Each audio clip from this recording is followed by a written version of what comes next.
Hello, everybody. It is Steve, your friendly neighborhood lawnman, and welcome to another Flashback episode over here on That's Comical. We are very glad that you are here today. And of course, I am very excited to have my That's Comical colleagues, Cammie and Andy, with me. Of course, if it is a Wednesday and you are watching, Happy New Comic Book Day. Cammie, Andy, how the heck are you both doing today? Killing it. Stellar, because we're talking about one of my favorite subjects. Which is something that I never would have known about because we never talk about it. And you and I, Cammie, talk about a lot of different things, pop culture. But yes, if you are new to this little segment on our channel, wouldn't be surprised if you haven't heard of it because this is actually our second episode of Flashback. But we started this because of the fact that there's been a massive nostalgia boom going on in the comic book world, particularly over at one specific company called Dynamite. If you haven't checked out books from Dynamite Entertainment, they really do a lot of work in regards to collecting franchises and doing anything from nostalgic cartoons to even a lot of Disney. As a matter of fact, we are recording this video on August 16th. We're talking about solicitations. The comic book solicitations are out there. Dynamite just announced the Lion King comic. So you can see what they are grabbing when it comes to any kind of nostalgic property. But tonight we're going to be talking about a franchise that is near and dear to many an 80s child's heart. And that, of course, is thankfully a very successful book, a book that the creator himself wasn't sure if he would be able to last the year. But from Dynamite Entertainment, Thundercats by Declan Shalvey and art by Drew Moss, and beautiful first couple of comic book covers by David Nakayama. He is absolutely, I love this artwork. He is just phenomenal. But I think where I'd like to start here is the fact that I did not know, Cammie, that you were a fan of Thundercats. So I am now officially dying to hear your story about this connection with this franchise and your heart. Well, I feel like as a kid, I kind of gravitated to more boy cartoons. It was just nothing in particular that I think stood out to me other than the theme song is probably one of the best theme songs ever created. I mean, it's just up there with like the Mighty Morphin Power Rangers. It's just forever awesome. And so for me, it was like from episode one, I was just hooked, and cartoons have always just been such a foundation. And I love the adventures. I love the episodic adventures were just something you looked forward to. And then there was really cool female representation in Chitara, and you didn't see that a lot in the 80s. You just kind of usually had side female character, but she wasn't powerful. Chitara is a badass, and I think that for me was one of the coolest features of it. But I mean, there's such lovable characters, and I mean, even the villains. I love Mumra. It's one of my absolute favorite villains, So I think it's just an overall dynamic for me that it hits the points.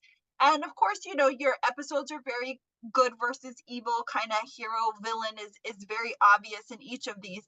But the animation in and of itself for the time is just, in my opinion, well ahead of its time. It was just so fascinating and colorful, and it stuck out with me. So it just happened to be one of my top 5 favorite cartoons of the 80s. Yeah, I think one of the interesting things that I do want to mention about the Thundercats cartoon was this was one of the series that was created by Rankin Bass. Rankin Bass was actually one of its biggest claims to fame in the late 70s was the animated version of The Hobbit, and later on, The Return of the King. The Lord of the Rings was not part of that grouping. They were actually done by Ralph Bakshi.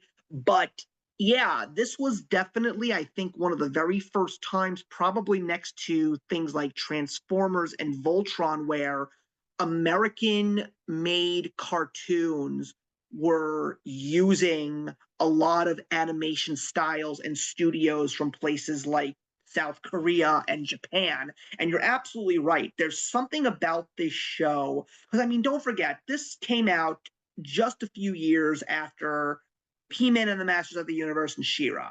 But there was something a little bit more on the epic in regards to Thundercats. And I think it's just because of the fact that, like you said, Cammy, it was very episodic, but there was a constant ongoing story. So it sort of was like a child soap opera, which is something that a lot of anime really does do. Like that, it's like you take a look at things in American made cartoons and you always say, these characters haven't aged a day. It's like we're going on almost 40 years of The Simpsons and Bart Simpson is still 10 years old.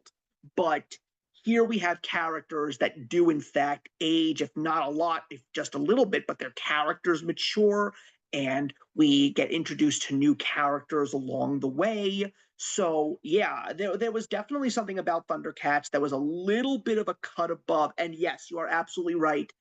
It has one of the most memorable, most energetic theme songs in all of cartoons. But Andy, I want to talk to you about this because you are a little younger than us. So I have no idea if Thundercats was something that you watched when you were younger, or was this just something that you grew up knowing and never got an opportunity to tackle? I'm really curious about your story.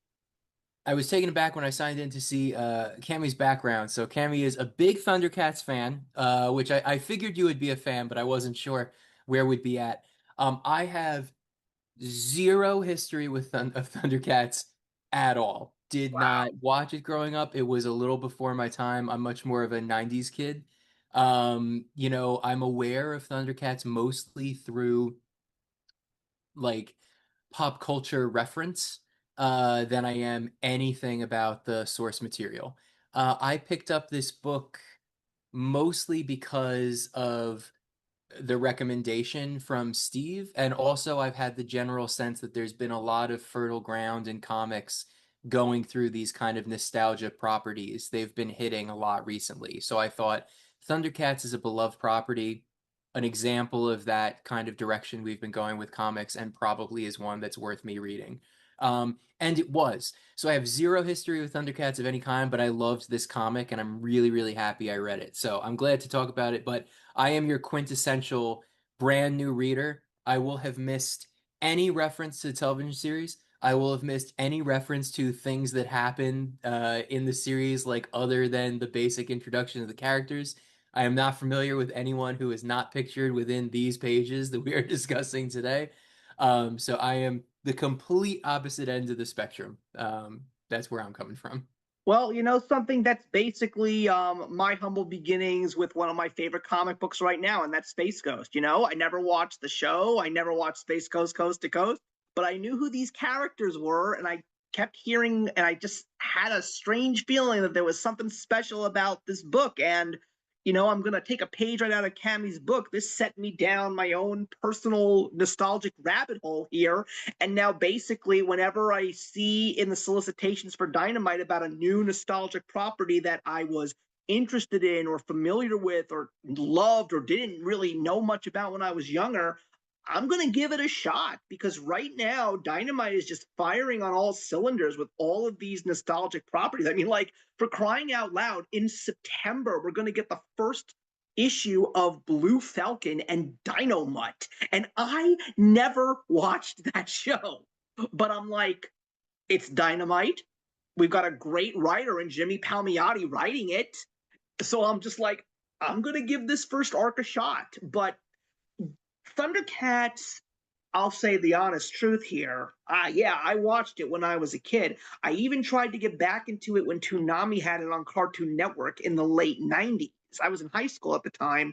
Watched a few of the episodes, but the truth of the matter is, outside of the theme song and the characters, I don't really know too much or remember too much about the story. So it's still a very important part of my childhood, because I can't get that theme song out of my head. So you know what, I'm like focused when it comes to reading comic books, and I was very excited to follow this classic franchise that I only have mere inklings of memories about, just trying to get a nice little refresher. But I'm just going to say this, for people who know this story backwards and forwards, for people who have loved it in the past but forgotten about it, or people that have never read it for the first time, I'm just going to say this. This is not your dad's Thundercats. This is a very different story. Declan Shalvey has definitely given us a very interesting soap opera epic, and it is revitalizing my love for the Thundercats. And it's at the same time, while it is an entirely new, really mature story, it still feels like I'm visiting old friends. And that's why I think I am loving it so much. And we just got issue 17, I believe, and it's still going real strong. So I'm always excited for the next issue. But today we're going to talk about the first story arc, which is actually called Omens. Like I said, completely brand new to this, but what gripped me from the beginning of this story arc was the tone. I was not expecting it to, not that it takes itself too serious. I mean, at the end of the day, they are still anthropomorphic cats fighting, but like I was struck by the sincerity that it brought to the characters. And also, again, not knowing anything about the original show, I don't know if any of this like Lion-O aged up stuff is actually from the original show, or if they added that here to make it more like kind of he's new to this and giving him something so he's not perfect. There's like this flaw that he's still learning and like growing into that role. All that stuff I found very gripping from the get-go, and did not expect. It's hard for me to say at this point what I expected, because going into it knowing nothing more than Saturday morning cartoon, right? I just expected something with a whole lot more levity than what I got, and there was a whole lot from the very beginning about responsibility to oneself, to one's family, and I was really thrown through a loop. Well, I will definitely say, and I'm sure that Cammy can back me up on this one, the show itself, while it is very child friendly, it is a very mature story. It's got a lot of drama in it, but the things that the show always hone in on is the concept of teamwork and the concept of family. Because that's really what the Thundercats are. I mean, this is a group of people from an alien world called Thundera that unfortunately had to flee their planet due to the mutants of Plundar constantly trying to conquer their planet. That is definitely something that happened in the cartoons. And we also have to remember, I also want to give some credit where credit is due. There was a reboot in 2011, I believe. Will Friedle was the voice of Lion-O. Unfortunately, the show didn't manage to continue on, but a lot of people who saw it thought it was really good. So they added a little bit more. They actually gave us Lion-O's father, Claudius, and how he was going to be the leader. And in the 2011 show, his dad tragically died. In this story, we get something fresh where they're escaping, and Lion-O was no more than a cub, and he was going to be the leader of the Thundercats. And apparently, in the story, his time capsule malfunctions and he ages, and now he has to be the leader. So, again, it's not the only new thing that happens in the story. There's a lot of new stuff. And one of the few things that I will give Declan Shalvey credit for is, when you take a nostalgic property, something that has a massive fan base, your own additions to this lore are going to make you or break you. And I'm going to say, as someone who read a comic book by Shalvey a few years back that I really did not like, I was not sure how I was going to feel about this book. And I will say that he's won me over as a writer. I really think that he's got some great skills. And there's some other new twists that we'll get into in just a little bit. But yeah, he's bringing some new stuff to the lore. And, Cammy, I'd love to hear your thoughts, but I think it's working. Yeah, so there is just some few subtle differences in the comic book versus the cartoon. So the way we enter into the comic book, we are kind of in Third Earth, which you are also in the cartoon, but Thundera is still a planet. It hasn't fully been destroyed. It is in the process of being destroyed. And then so as they flee their planet, That's when they meet the mutants of Plundar, and they are all about destroying starships. Let me try this in English. And so in that, their fleet is damaged, and that is actually what causes the age progression issue in Lion-O. And so he actually stops aging. He just kind of is what he is. He's not going to get any older, and he's not going to be any younger. So obviously here in the comic book, we have a cub who is now a man in that transition, which again, it kind of works too, but it's different. And I appreciated that because, like Steve alluded, you have to be very careful when you take something so nostalgic and means so much to so many people, and then you try to replicate it. You don't want an exact carbon copy, but you also don't want to recreate the wheel, so to speak, and make it so people are WTF, like, really, this is what you did to my beloved cartoon, you know? So those very subtle similarities are really good. And then we have classic characters that we get almost instantaneously. I mean, we basically see the whole gang. We've got Jaga is kind of an image, which he is in the cartoon. He apparently took them on this journey and then died in the journey. And then when they all come to, he's kind of just like a vision. Lion-O was like, hey, you were supposed to be the ruler of us, and you were supposed to take me through, and I still have lessons to learn. But now he's smack dab the leader of these people. And Panthro is definitely the sidekick, and here we see him as kind of like a guardian, someone that's guiding Lion-O, very true to the cartoon. And they are always at odds, so that was also, you know, similar. What I'm not seeing a lot of, or at least I didn't in the first arc, is a very powerful Tigra.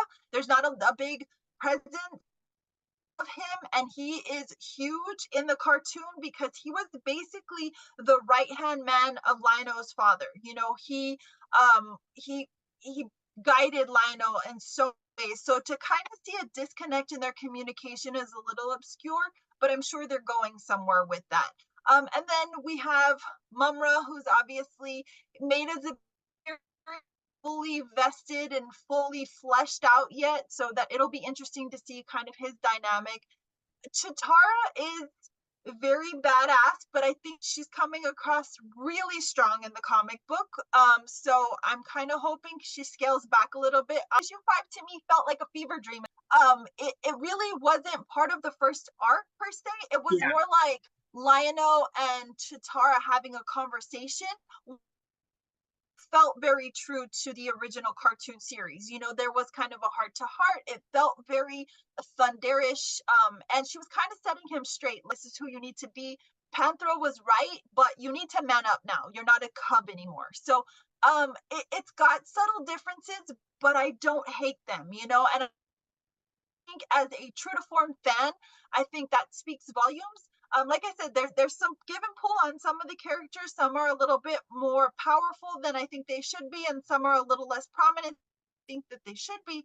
But we've got to let this work itself out because this is only the first arc, and we just got a taste of this. Yeah, and I mean, I think the thing is, in truth, you know, especially if you want your comic book to be something that stands the test of time. I mean, I doubt that we're going to see 100 issues of Thundercats, but you know, Declan Shalvey himself said he wasn't sure if this was going to survive 12 issues. So he's definitely already given some depth to some characters more than others. Like I definitely agree with you, Cammy. Tigra is definitely in the background at the beginning, and I know that he is a very prominent character. I mean, believe it or not, in the 2011 show, he actually is Lion-O's older brother, which I thought was a very interesting twist in that cartoon. I personally think that the development of Panthro is perfect because he's supposed to be like the old veteran warrior, like the one who's seen a lot of battle, and he was going to be the drill sergeant, the one who's really going to make Lion-O man up. So of course the two of them are constantly butting heads because Lion-O keeps saying, you know, it's my responsibility, you're not the leader, it's me who's supposed to do this. And the funny thing is, like, there are some times says, I wish I was just hanging out and just going on adventures with Wile E. Kit and Cat. who are also mostly in the background, but when they do get their screen time, they definitely are fun. But the story throws us for a loop right in the beginning because two major plot twists happen, and one of them still has not been answered to this very day. The fact that Lion-O in the first battle with Slithe breaks the Sword of Omens. I was like, you've got to be kidding me. This is crazy. I cringed. I was like, oh my God, the Sword of Omens. How are we going to have sight beyond sight? Yeah. And then the other interesting thing is, what in God's name is the relationship between Mumra and Jaga? That I never would have expected. That is a crazy, interesting thing. And we haven't even gotten to the new character yet. Yeah, so she's something. She keeps me on the edge of my seat. We'll talk about her in just a bit. Yes, Anne. Yeah. Okay. The little thing I wanted to say there is, and I really appreciate some of this background on the original takes at these characters because this is all I know. I really, really love how natural apparently these changes are. That it all feels very consistent to the narrative. And I did leave wondering, like, I wonder what they did change. Apparently quite a lot. But my favorite of these, and I think now it's a good time to talk about it, really is aging up of Lion. Well, not aging up, but like the kind of like not being ready that he was, aged too quickly, still kind of has that child inside of him. I think it really works for what the comic book is. I agree. Right? In addition to giving us that struggle of someone who isn't completely self-assured and giving us a little bit of drama, it also like we keep using the word nostalgia, right? Like there's something childlike to these stories and these worlds and why they get revisited. And I think taking that, truly child and putting them in this very, mature setting and conflict is one that I think then in a roundabout way becomes relatable to the people who I imagine having a history with these characters. It kind of feels like getting pulled out of what you know of them and being dropped into this. I say more mature version, but like obviously this is still a very fanciful story. It's still very funny. There's still a lot of charm to it. I'm not saying they went some like gritty route with this. I think it's probably recognizably the Thundercats in many ways. But I love that. It feels just so perfect to this story. Well, that's the thing. I will have to interject there, though. I do want to play on that because I do feel that it is gritty compared to the 80s cartoon. The 80s cartoon is very vibrant. It's very predictable in a lot of senses because it has that very 80s charm to it. Good versus evil, villain versus hero, beginning and end of a storyline, whether it's 2 episodes or 4 episodes or what have you. But the comic book rather is gritty. It's darker. The animation is drawn and colored such a way that I feel it speaks to me as the adult reader and the lover of the nostalgia of what I witnessed in the 80s. I think that it takes me into the grown version. And I very much appreciate the fact that Lion-O has a little bit of a different storyline and he is an adult trapped in a child's body because it gives it heart. And that tells me that I've got something to look forward to in terms of readability and future of a continuating storyline, whether it's 20 issues or being ambitious 50 issues, whatever the case may be. I feel like we are building something. And then like Steve had mentioned with Panthro is a very prominent character in the cartoon, but here I feel like we get a very gritty version of him. We get almost like an angry version of Panthro. And we get one that's seen war. He's seen stuff. He has been through things. Yes, and I feel like this is the Panthro that was trapped in the 80s cartoon body. I feel like he's finally has a voice. And there are a lot of little subtle differences from the cartoon to this comic variation, but they work. And if it continues down that path, I think this is a very successful comic book series. Just to clarify, it's not that this isn't grittier, I would imagine, but what I'm saying is it still has the charm though. Right, it doesn't seem like it has divorced itself from what it originally was completely. Like again, as a newbie here, it definitely has all that charm of an 80s Saturday morning cartoon. There's just deeper levels going on in this comic is what I all I mean to say by that. But it maintains that kind of great core.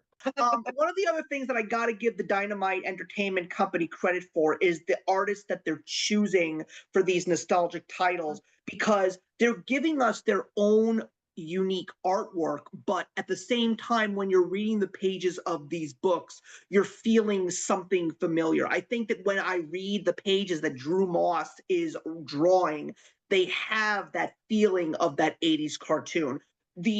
Like when I go and take a look at a book like Space Ghost, John Lau is doing an amazing job, and he's putting his own spin and sometimes making a couple of characters look a little bit different. Like I'll definitely say that Brack from the Space Ghost cartoon looks nothing like Brack in the David Pepose comic, but it still feels like I'm watching a Hanna-Barbera Saturday morning cartoon. Same with all the other titles that I'm absolutely loving over at Dynamite. So the fact that we're getting something, see, the most important reason why I feel that this book, amongst others, is successful is because while we're getting something new, there's definitely that familiarity, and it feels like you've come back home. As I said earlier, I feel like I'm visiting old friends, because with 80s cartoons, there really wasn't much time for serious character development. As dramatic and as epic as Thundercats was, you really couldn't peel back those layers. So the fact that Declan Shalvey is getting to play with these characters in the Dynamite sandbox, he knows that the people that are reading this book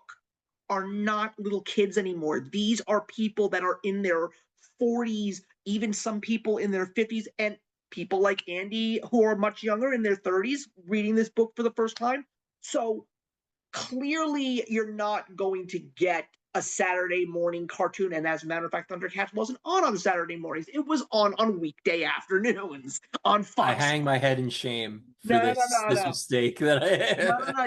You weren't the one that Shame said on it, you, by the Andy. way. Shame. No, For but you didn't. shame. But it wasn't you who. Oh, well, anyway, the point that I'm making here is that we who grew up with this are not expecting that. We're expecting something more. So the fact that we're getting new dimensions of Lion-O, wanting to become a great leader, getting more dimensions of Panthro, this old soldier who's definitely, his sole purpose is to make sure that his clan is protected. Chitara, you said it earlier, I know you said, Cameo, you think they went a little bit too far with her personally. I don't really think that they went too far or did too little with her, but I do always look at Chitara as one of the strongest female characters in all of 80s cartoons.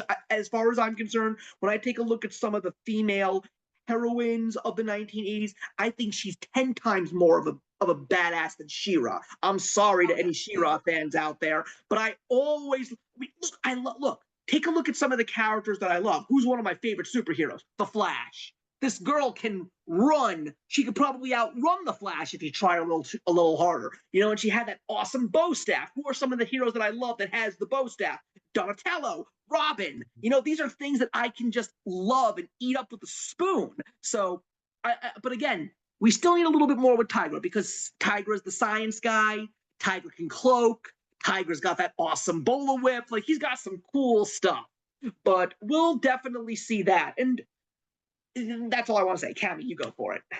Well, I was just gonna now piggyback off you both, because as I mentioned in the beginning, you have where the cartoon was very episodic adventure like, because the audience was intended for children. Even if the storylines were a little bit darker and seemed to be a little bit more adult like, they were intended for kids. And I think that's the beauty of comic books in general. They dive deeper, they get into the backstories of characters, they afford us the opportunity to have a better, richer relationship with characters, and the narratives are much more mature. But now the audience has matured. We have developed and grown from the cartoon days to now reading comic books, and we are at an age where we are just lapping up nostalgia. I mean, if anything, we have seen a huge insurgence of 80s, 90s, and even early 2000s nostalgia, from podcasts to Instagram profiles to YouTube channels of people just like, let me have these toys that I didn't get as a kid,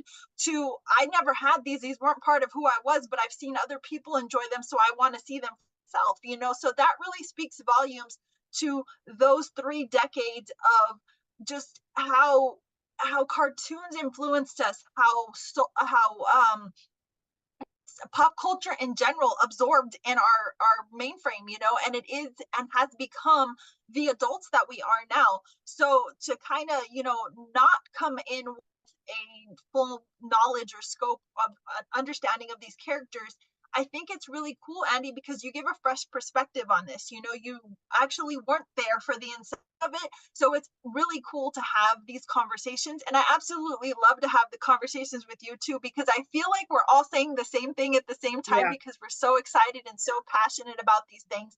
But I feel that a lot of the narrative that we have and dialogue amongst each other tends to really just flow so well, and we're kind of thinking the same things, we're on the same page at the same time a lot of the times, even if we disagree.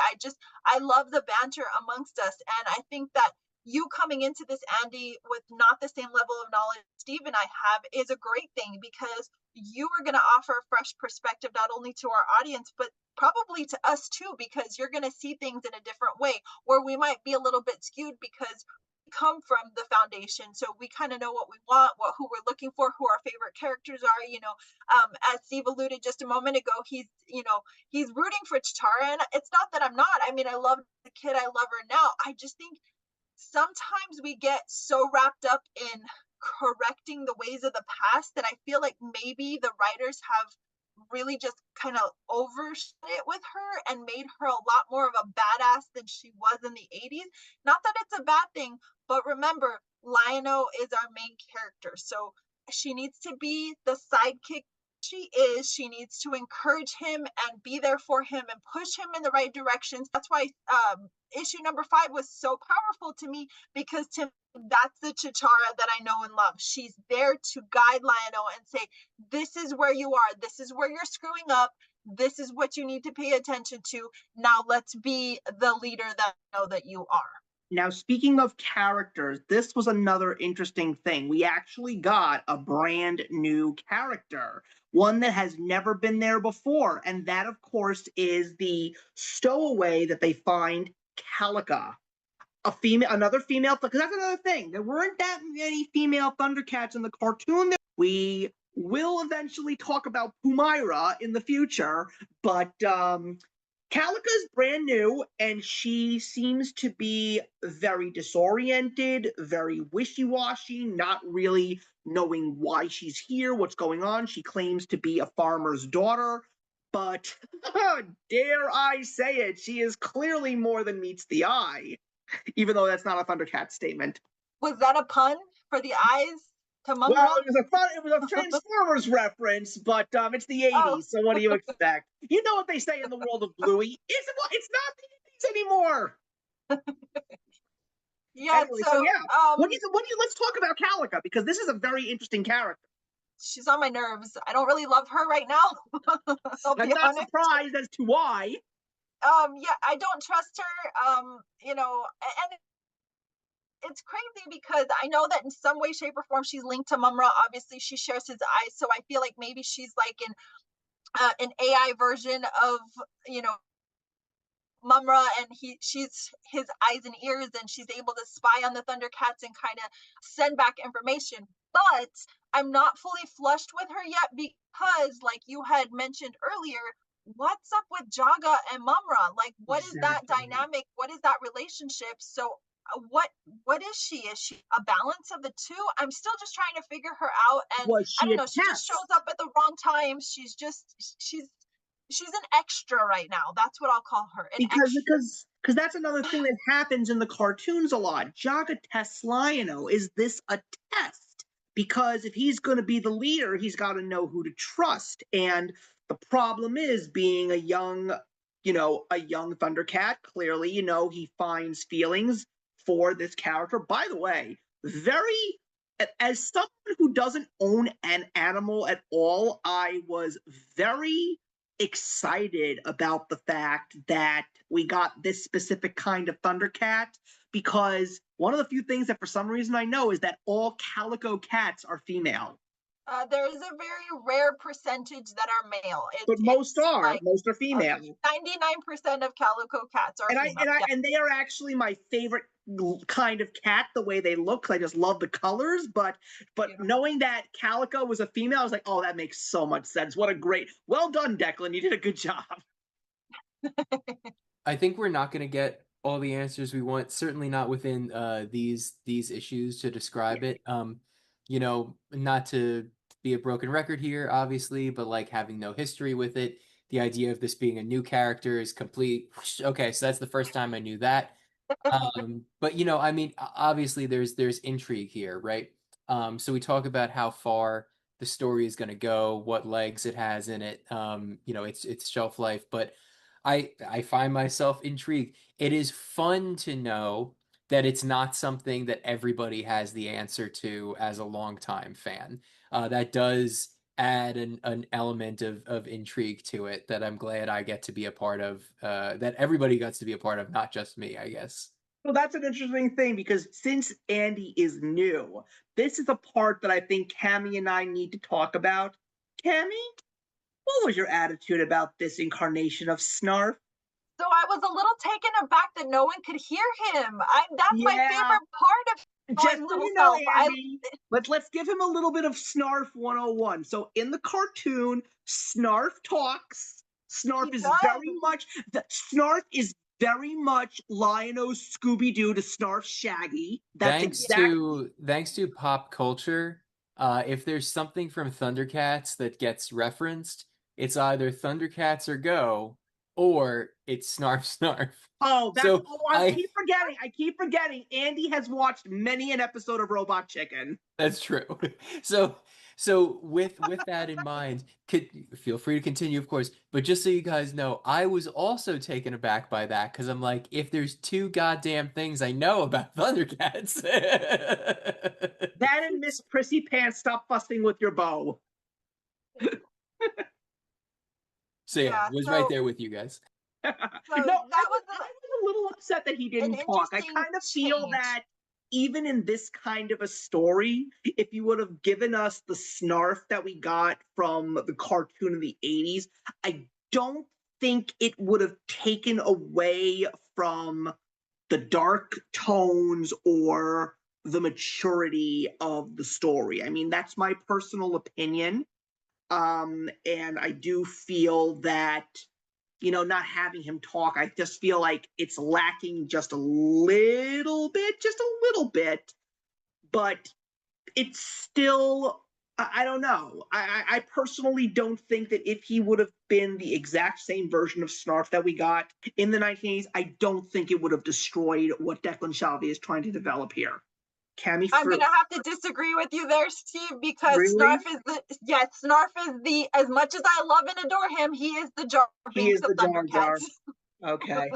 You also have to remember that I happen to be a Jar Jar Binks fan, so. Yes, so that comment and that feeling that you have behind him surprised me in the least. I do think though that it would be a little bit much for the comic book because I do think the comic book is trying to be more mature. I think they're trying to be very different of the 80s cartoon and kind of delve their own way and pave their own mark in the Thundercats history, so to speak.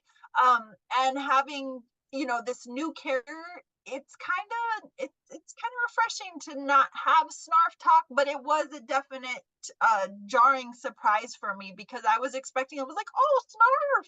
I was expecting him to say something snarky and childlike and take me back to the 1985, but it didn't happen. And I was like, what do you mean no one can hear Snarf? Like, why? So I also felt like there was a backstory to that, and who knows, maybe he'll get his voice back at some point, but I feel like even if he does, it's going to be vastly different than the Snarf that you and I know. Yeah, because basically what it is right now, he and Lion-O sort of have like a Han Solo / Chewie relationship. Like, Snarf is talking, Lion-O can understand what he's saying, but nobody else can. So another strong thing that I think Declan has added to this comic book is also the development of the villains, because back in the days of the cartoon, the mutants were Mum-Ra's henchmen. And I love the fact that they have the ability to be their own entities. I love the fact that Slide comes down to Third Earth with his people on his own, because they seem to be the mutants that are attacking Thundera. And I love the fact that when he gets down there, he even finds his own troubles in the Third Earth mutants, the Monkians. And that's the interesting thing. There's a bunch of them. Like, we haven't even seen the Jackalmen or the Vulturemen yet. Like, we haven't seen these mutants yet. So the fact that we actually get the chance to see the villains develop, just maybe not as much as the heroes, but to a significant portion of the story, just want to let everybody know, as the story progresses, we are going to get some incredible character development with Sly.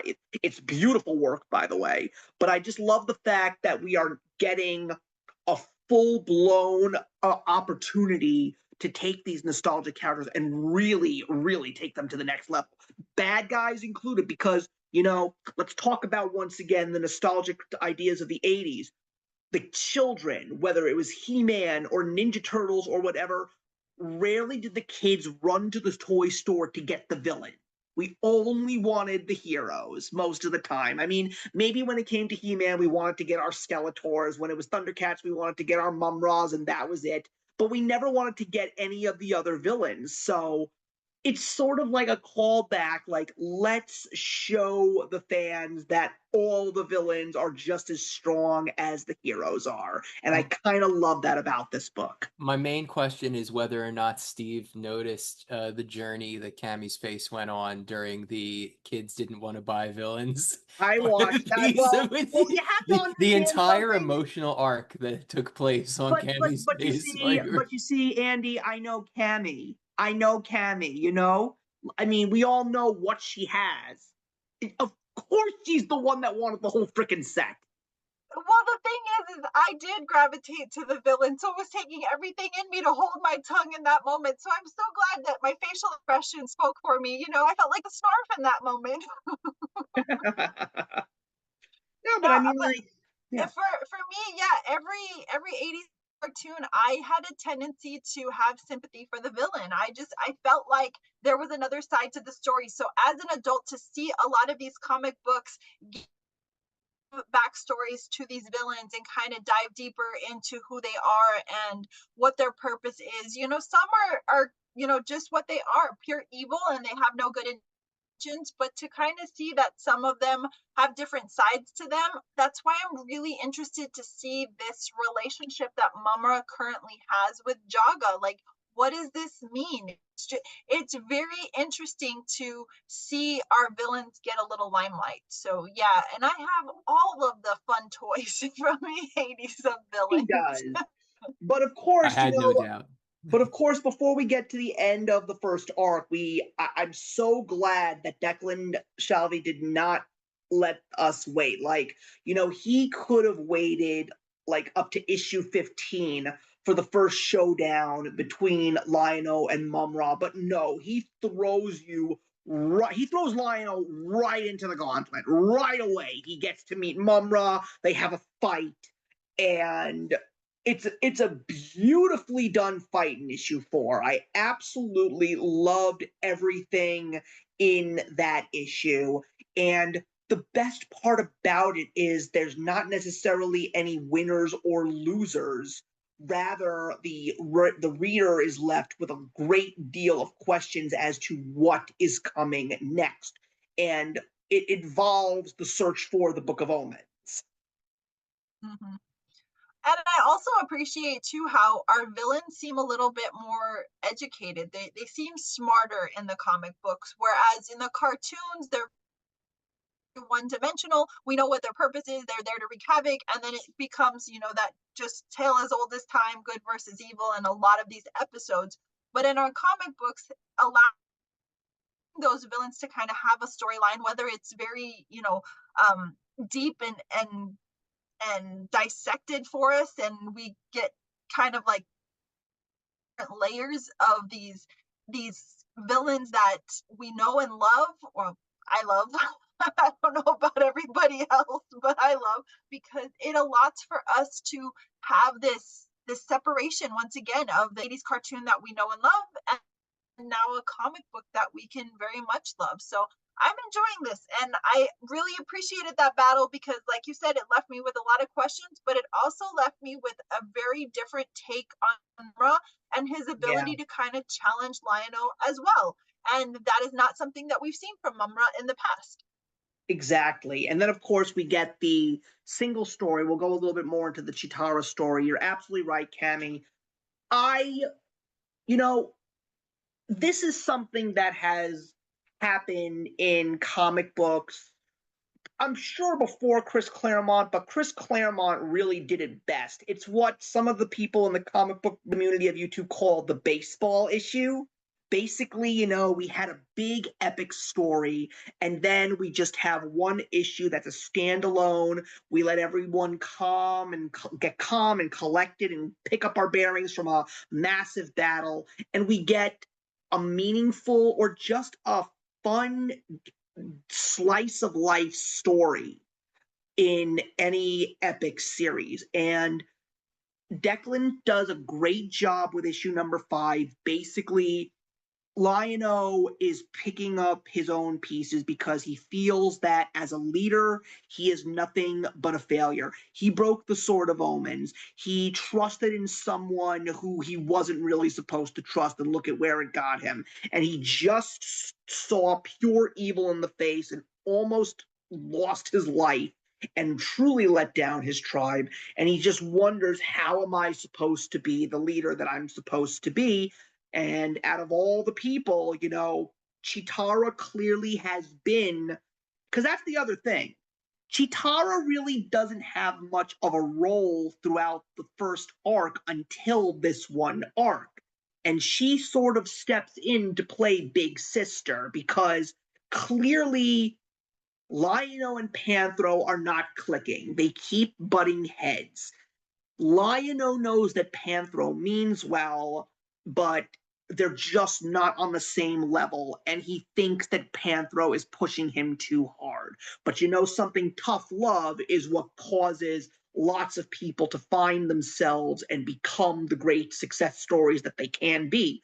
But Chitara takes it back a little bit, and before she has a spar with him, she really sits him down and reminds him of who he is and how far he has come, even though life has hit him in all directions because of the fact that he's gone from being a cub to an adult in just a matter of days, I guess, or weeks or months, or how long it took them to get from Thundera to Third Earth.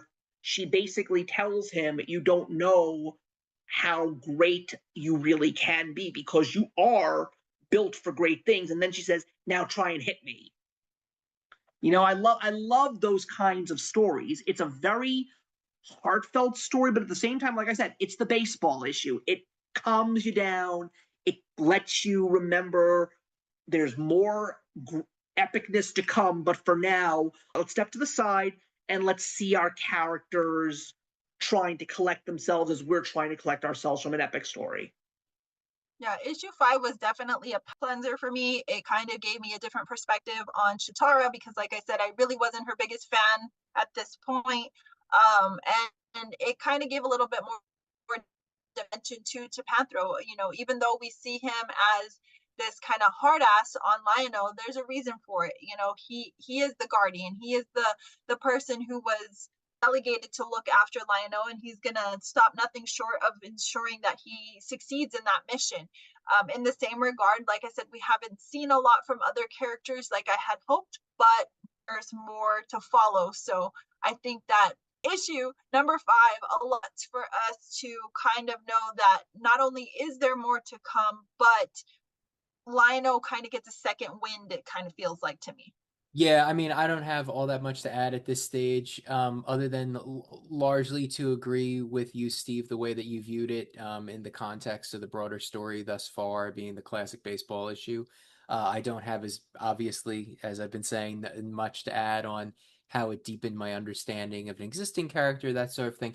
But I really liked that it pulled us back to an emotional core of the story that now exists, and was really nice to have. And Cammy saying not being as big a fan of the character up until that point, not having anything to compare it to. It was a moment where the character came alive for me too. to become both of them in this story become much more three-dimensional, I think. So it was a really important break before we get to what comes Yeah, later. It's outside the scope of this. And that's the most important thing. There's some really great stuff to come in this book. I mean, like I said, I've, you know, I think another thing that I didn't get a chance to say is that I almost didn't read this book, you know, because like I'm one of those people, when television series that I used to watch as a kid started coming out by the seasons on DVD, I always questioned to myself, like, oh wow, it would be so cool to own like the entirety of He-Man, or it would be so cool to own the entire series of DuckTales. But my question really was to myself, are you really gonna watch these? Are they gonna be the same as you remembered them when you were a kid? Are you gonna like these as an adult? But again, that's just me. I'm not saying that everybody else feels the same way that I do. But the truth of the matter is there's very few cartoons that I grew up with that I really have the urge to rewatch. But I feel attacked right now, Steve. I really do. I didn't say that you had to feel that way, Cammy. You're a different Cammy. I'm messing with you. It's because I literally own just about every cartoon under the sun. That's you. I said you're the queen of the nerds, and you wear that badge of honor as you should. And I respect you for it. I salute you, ma'am. But the point that I'm making here is that, Thundercats, like I said earlier, like I watched it as a kid, but I barely remembered it. And I was just like saying to myself, am I really going to want to read this comic book? Am I going to enjoy it? But seriously, it was like my attitude was when it came to these kinds of stories, my attitude is if I walk into my comic book store on New Comic Book Day and there's a copy on the shelf, I'm going to pick it up and I'm going to read it. Like another story that came out, it's not a nostalgic property, but a book that I almost said no to was Jason Aaron's Bug Wars. And this book blew my freaking mind. It's one of the best books to come out in 2025. So, yes, I am glad that in November of 2024, I decided there's a copy of Thundercats #1. I'm going to pick up this book and I'm going to read it. And I've been hooked ever since. This book clearly is making waves. People are reading it. And this book seems to be a very good success story because it now has a sister series, Thundercats Lost, which I would love to review here too. Because what I love so much about that story is I'm just reading it along to see when are these two comics going to converge? When are we officially going to see the unification of these two sets of characters? And that's why I am so glad that Thundercats is still very much on my must-read list. I may not talk about it much here on the channel, but especially when I do my stats, trends, and picks, there are going to be a couple of videos where I say, by the way, I don't talk about this book enough, but if you're not reading Thundercats, you really should. And you don't have to necessarily be someone who grew up with the show to enjoy a really epic story. Andy is clearly living proof here. I think for me it's twofold. Like I purchased all these cartoons just kind of for background noise a lot of the time. Sometimes I'll just put on a favorite episode, but it takes me back to a time where I remember being safe. Like the world wasn't out to attack me. I didn't have a lot responsibility. Everything was just happy and it just worked, like the future was bright kind of thing. And so I think for me that was why I latched onto it. I for years didn't have cable television, and so I invested a lot in physical media, but for me cartoons were definitely an important part of making sure that I checked a lot of boxes, and that's why I consume so many. But as now a comic reader, I will always gravitate to nostalgia because I want to see where have we advanced. Obviously these creators, either they were an avid watcher of the cartoon or maybe they read some of the earlier comic books, because this is not the first time we've seen Thundercats in the comic books. That's true. And what is their take on it? What is, what are they trying to give us? Are they trying to give us something completely new? Are they trying to kind of refresh something in our memories? it's a fun thing to do. So I will always be a supporter of nostalgia. Whether I stick around for the long haul will really depend on a lot of factors. Obviously, is it a good story? Is it hitting the points and all of that? Because there is an overage sometimes where we're just creating just to create, just to see if it ticks the boxes, then it brings sales. And you can tell when there's an oversaturation of something. But thus far on my nostalgic journey in comic books, I haven't really been disappointed. I've just had a lot of fun with these stories. It's done just enough to captivate my interest, but then it also keeps me in my feels, of the past. And I love that. Now, this is where all the good stuff is right now. Some of the best reads are coming out of the nostalgic properties. Yeah, and I'll jump in here just to say, obviously I don't have this particular nostalgia for it, but like Steve said, the book still works to someone who is not familiar with it. But I will say I enjoy picking up on the energy of something loved, right? And so even though this isn't my personal history, it's kind of dripping with that feel of respect for something that's like just outside of my reach, right? So I think you can get some level of third party distant comfort, like Cami was describing and engaging with this, even if it isn't your personal history. So still very worth the read for a number of reasons. Yeah, I think it's one of the better books out there right now. Like I said, the concept of nostalgia is sweeping through comics, particularly in the company that's given us Thundercats, and that's Dynamite Entertainment. I mean, almost all the and it's not just them. Even Mad Cave right now, a little comic book company like Mad Cave, is trying to do the exact same thing. Right now, two of my favorite reads happen to come from them, and that's Gatchaman and Speed Racer. Those are great titles as well. Once again, capitalizing on a different nostalgia, on the anime nostalgia, which I think is even more interesting, but we'll get to those another time. In the meantime, I want to say to everybody here tonight, thank you very much for watching. Cami, Andy, this was wonderful. I'm so glad to see everybody's different perspective on this book, and I'm glad to see that we all very much are, even though we have a different connection, or not even a connection at all to Thundercats. It's just nice that we found so much common ground. That's the most important thing. So please leave us a comment, leave us a like. Let us know what your history with Thundercats is. Have we convinced you to possibly read this book if you've never heard of this property before? We'd love for you guys to learn a little bit about what us old farts used to enjoy when we were kids. And don't forget to subscribe and hit that notification bell so you're up to date with all of our latest videos, and we will see you in the next one. Thundercats ho!